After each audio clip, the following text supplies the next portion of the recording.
అందరికీ వందనాలు. దేవుని వాక్యాన్ని చదువుకుందాం. పరిశుద్ధ గ్రంథంలో నుండి కీర్తనల గ్రంథం 119వ కీర్తన 130వ వచనాన్ని మనం ఈ ఉదయకాలం చదువుకుందాం. నీ వాక్యములో వెల్లడి అగుట తోడనే వెలుగు కలుగును, అవి తెలివి లేని వారికి తెలివి కలిగించును. క్రీస్తునందు ప్రియ సహోదరి సహోదరులారా,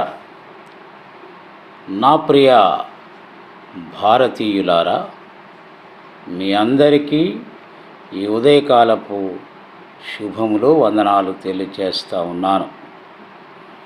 ఇక్కడ ఒక విలువైన మాటను బైబిల్ గ్రంథంలో నుండి నేను చదివి ఉన్నాను. అదేమిటనగా, నీ వాక్యములు వెల్లడి అగుట తోడనే వెలుగు కలుగును, అవి తెలివి లేని వారికి తెలివి కలిగించును.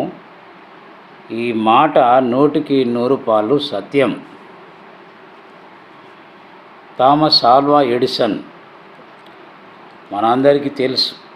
ఈరోజు ప్రపంచమంతా కూడా కరెంటుతోటి నింపబడింది అంటే ఆ యొక్క శాస్త్రవేత్త యొక్క ప్రయాసం. ఇలా మనం చెప్పుకుంటూ పోతే చాలా పరికరాలు ఈరోజు మనం ఎలక్ట్రికల్ అండ్ ఎలక్ట్రానిక్ అనేకమైన వస్తువులను మనం వాడుతూ ఉన్నాం. ఇవన్నిటినీ కనుగొన్నటువంటి వారు 100కి 90%